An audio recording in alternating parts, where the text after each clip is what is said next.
So as the cybersecurity landscape is changing, we're really seeing this shift from the idea of cybersecurity to cyber resiliency. And it's kind of a new buzzword within the tech space, but I think it's important for the business community to understand that as well. I'm joined by two experts in this industry. So I'm going to start with you, Ryan. Ryan's our CISO over here at Datto. We are a backup disaster recovery company based out of Connecticut. So I want to start with you, Ryan. Try to explain as simply as possible this idea of cyber resiliency and how it applies to some of the threats that we're seeing out there. Yeah, so thanks for that. Again, Ryan Weeks, Chief Information Security Officer at Datto.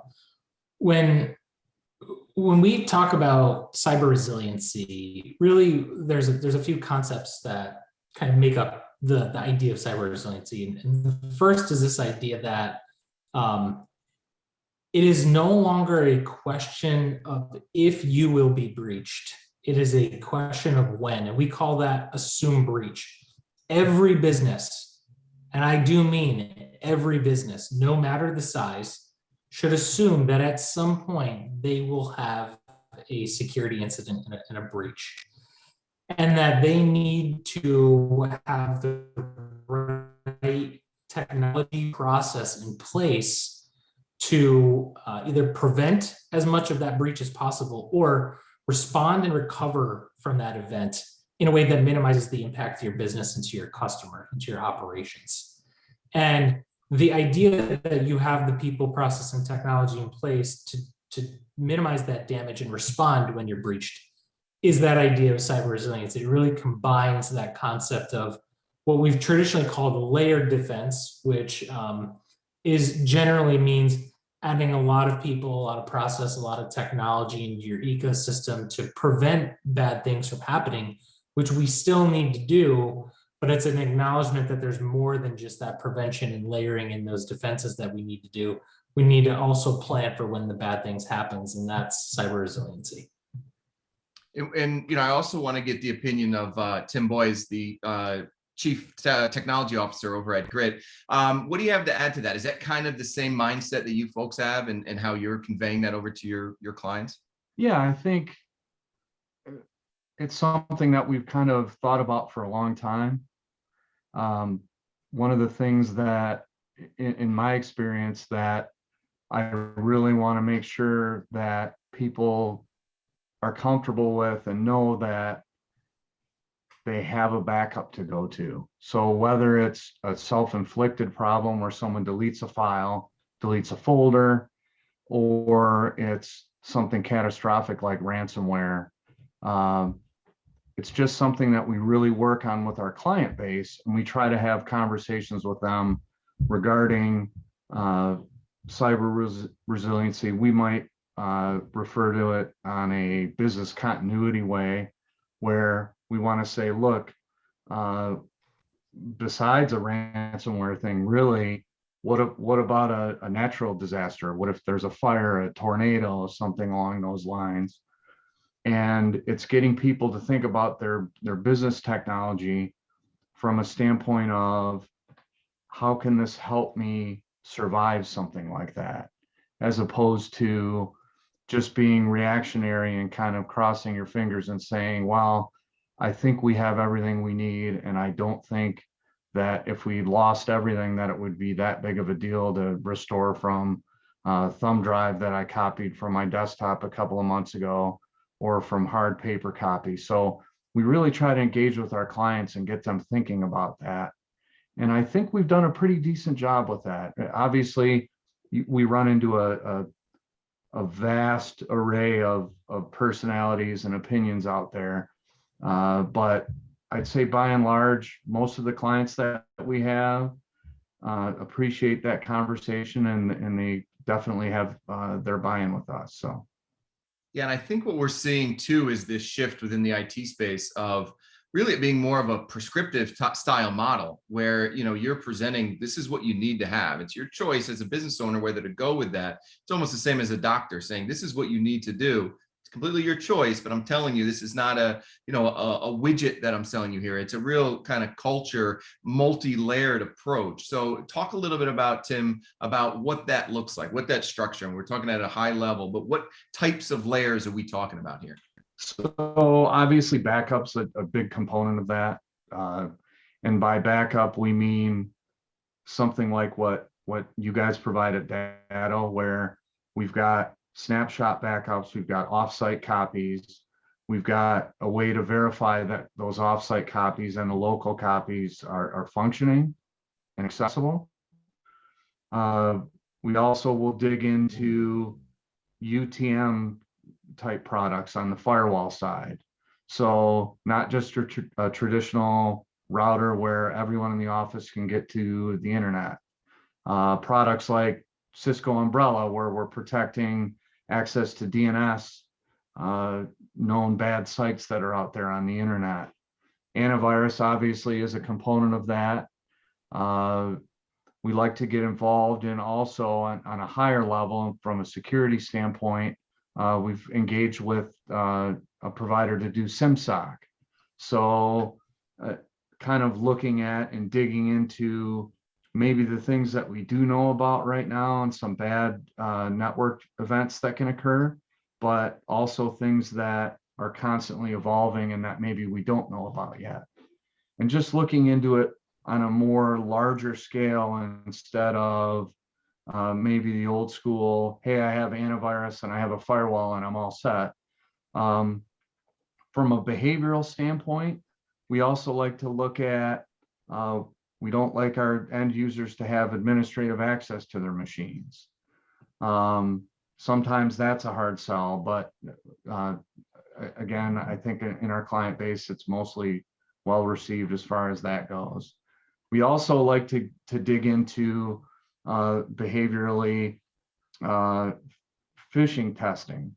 So we like to send test emails out to our clients and say, hey, we want your Microsoft credentials, try to get to see what people click on, what types of emails are more likely to click on, and then work with the clients to get them the training in their employee base to make sure that they understand that this is a constant risk and that honestly they play the largest part in protecting that network.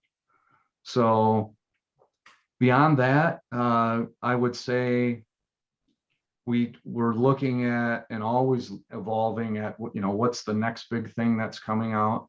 We're looking at some MDR products and working with our clients on that.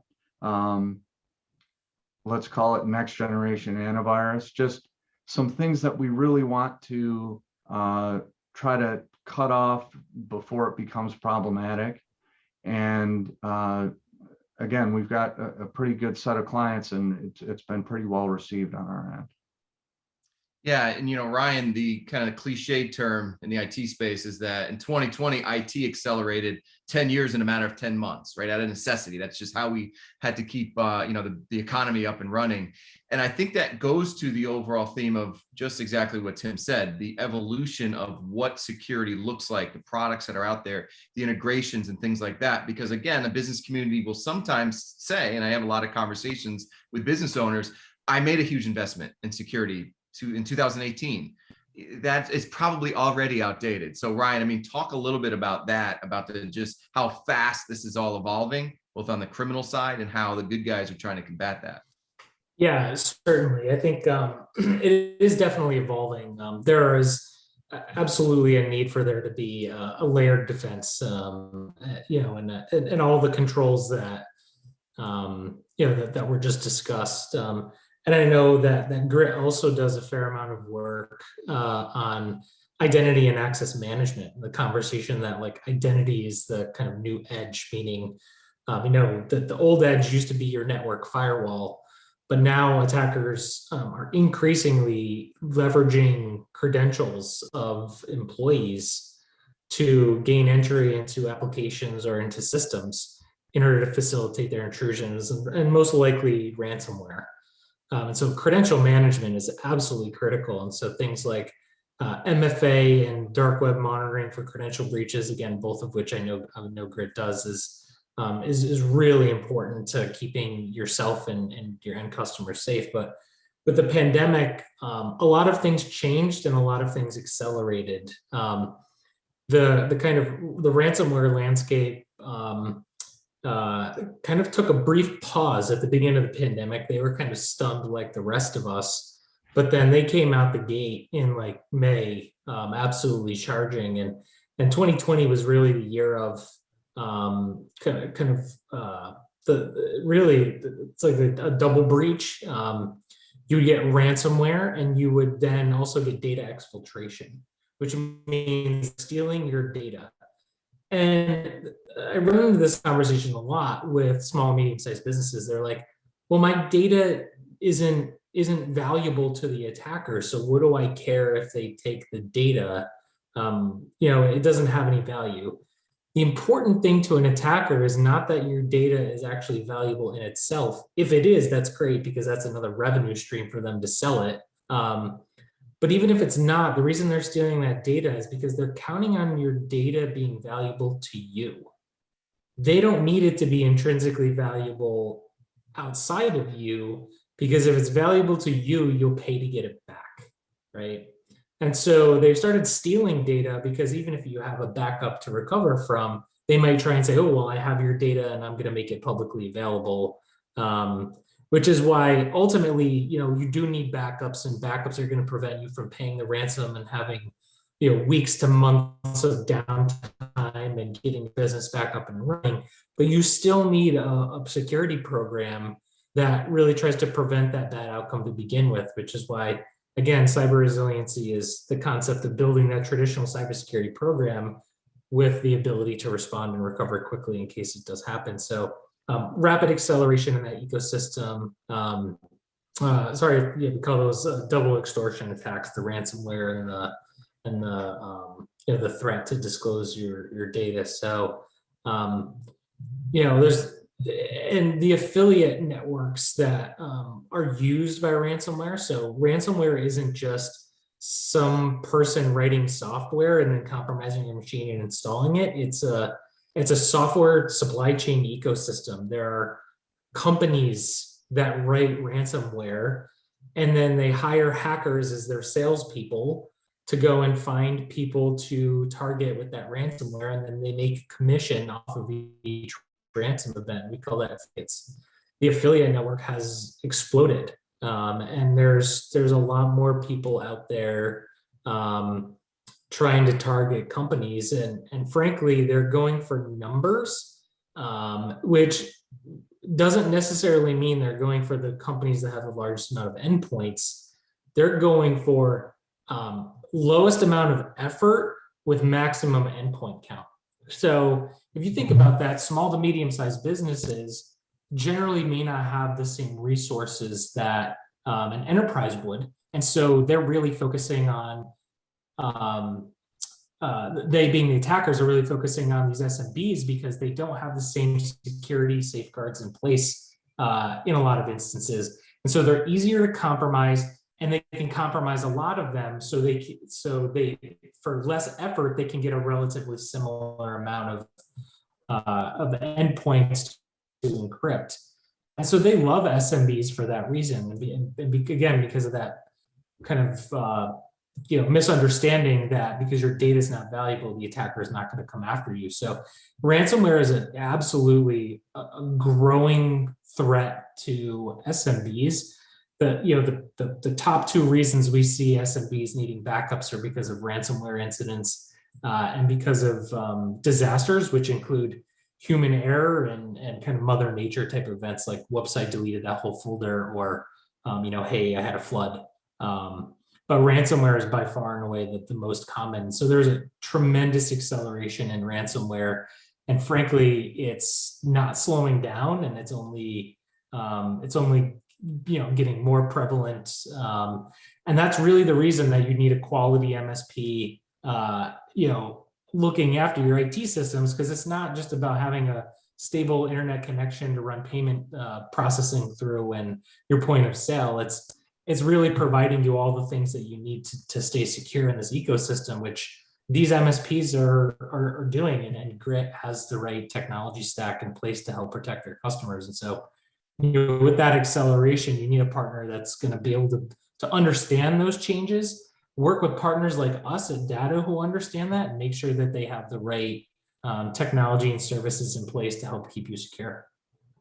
Yeah, I think, when you see the big stories, right? The pipeline, the worldwide meat packing companies, those are good in terms of they're raising the level of awareness of these attacks. But to Ryan's point, it does kind of lend itself to let small businesses let their guard down, or just feel like this is never going to happen to me. This is where they're really focused on the US government, things like that. So I wanted to ask you, Tim, and JD, if you had a story as well. Obviously you don't have to name names of what the company is, but do you have any examples of businesses that you work with that have been attacked, that have had to go through these types of things, and what did that remediation process look like?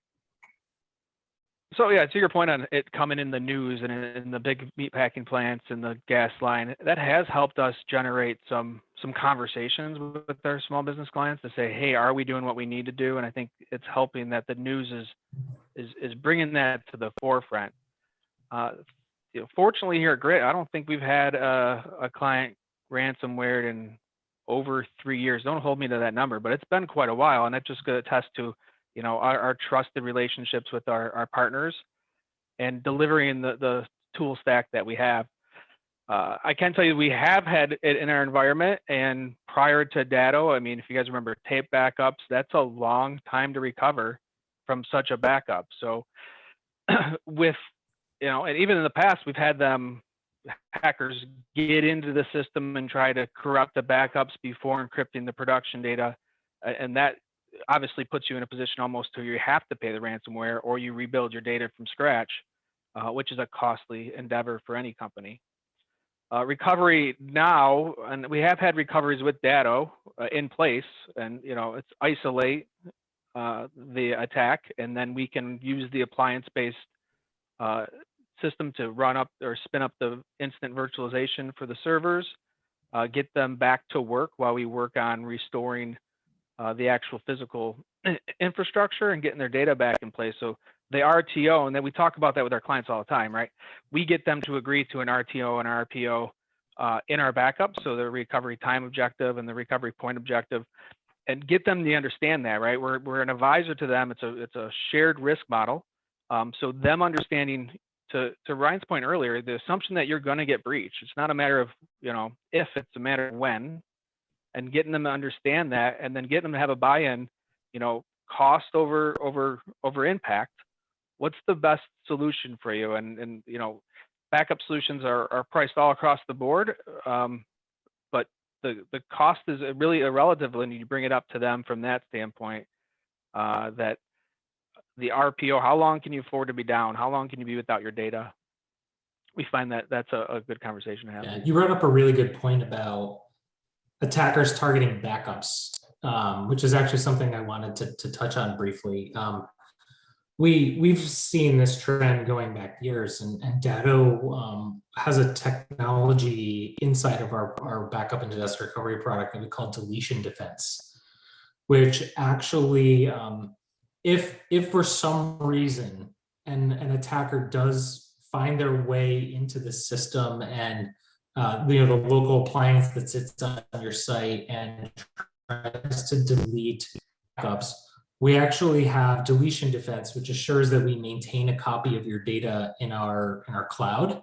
And so even if the attacker does manage to eliminate those local copies, we still have the ability to do instant virtualization in our cloud and get you back up and running from the cloud, within a matter of hours to days, depending on how big your environment is. And again, that's a lot better than paying the ransom, but not all backups have deletion defense. And so some backups rely on, being network adjacent to the servers that are being ransomed. Sometimes the servers that are being ransomed are the ones that are storing the backups. And so the backups get ransomed, they get encrypted too. And so you really need to worry about, backups are incredibly important for recovering from a ransomware incident. And not all backup solutions are equal in terms of their protective power from a recovery perspective. So, if you're listening to this and you have a different backup solution, that's fine. Just go make sure you actually understand how that backup solution withstands the common tactics that attackers use to target backups. And if you're not sure, reach out to your MSP or Grit and and ask. I'm sure they'd be happy to help you with that. Yeah, I think the recovery time objective piece is the focus here. That's the leverage that the criminals have ultimately. I mean, yeah, they're encrypting your data. They acknowledge that most people are backing up their data in some form or fashion, whether it is an antiquated way like Cape or, just an on-premise backup, whatever that is. But the speed in which you can recover is really all that matters with your backup. Backups are great, but how fast can you get those back up and running? And everybody has a different RTO goal that needs to be met, depending on how transactional you are, depending on the size of your business. So those are conversations that really need to be made on a one-to-one basis, because I'll get the question, okay, well, tell me what I need. I can't tell you. None of us can tell you what you need until somebody gets in and takes a look at what you have. So JD and Tim, next steps. I mean, just what would you tell a business who's watching this for the first time? It's all new information for them. What would the best first step be to get moving? Well, I think as a last line of defense, the question you can ask whoever your service provider, your internal IT is, what is our RPO? Has it been tested? Is it verified that there is? And what's the incident plan behind it?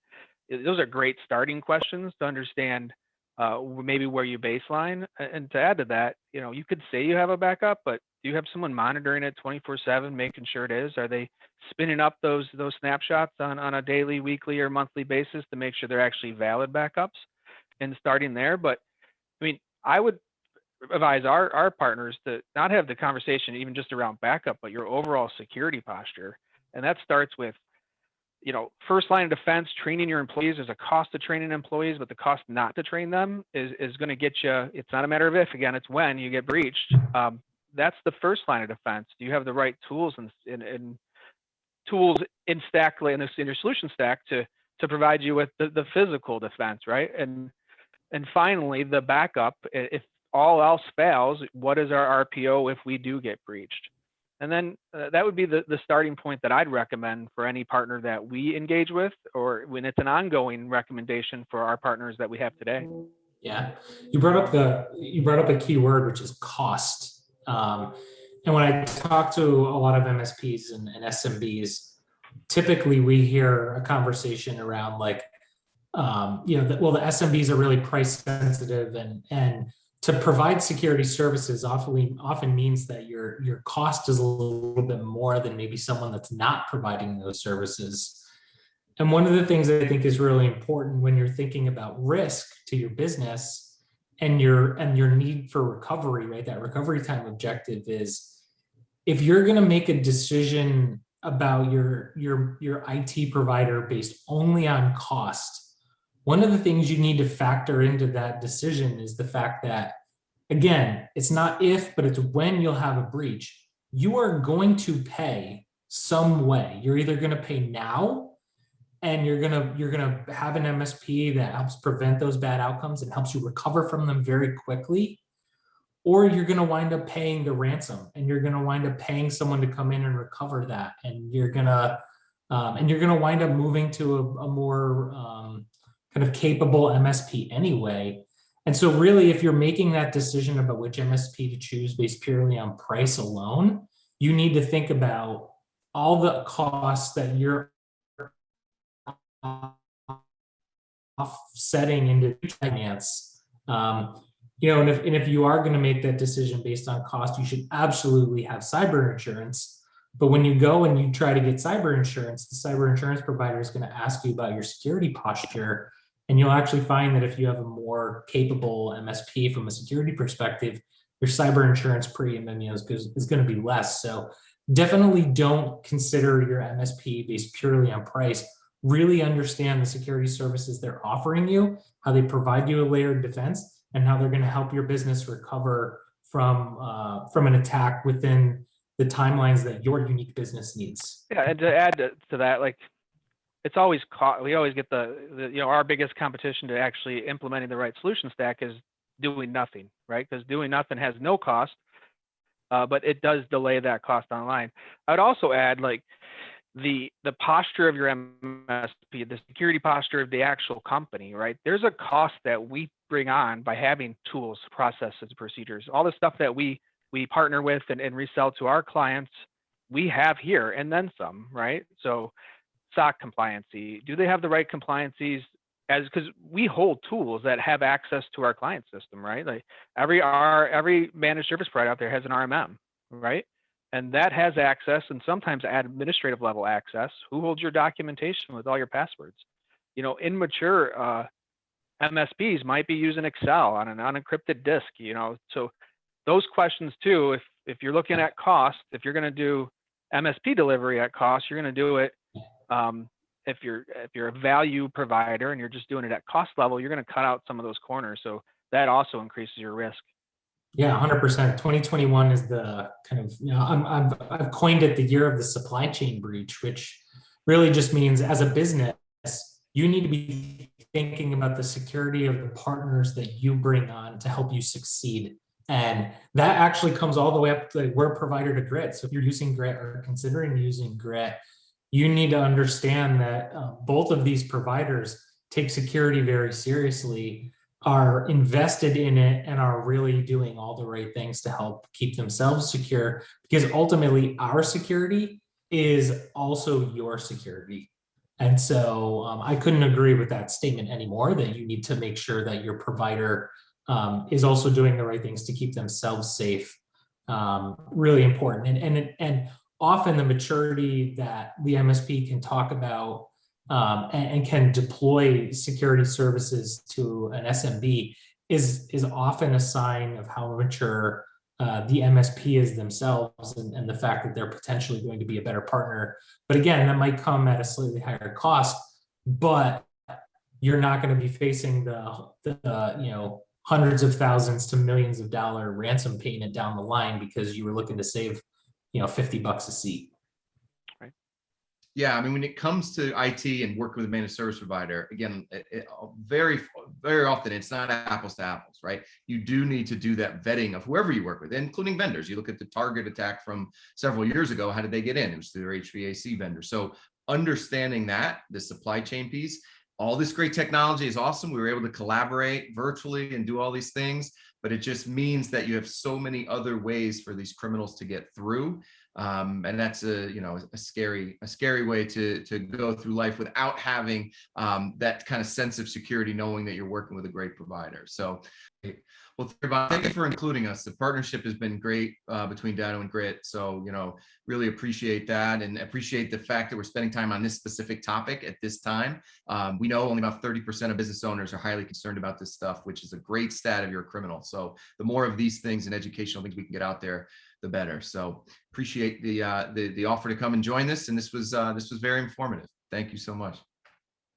Thanks, everyone. Thank you.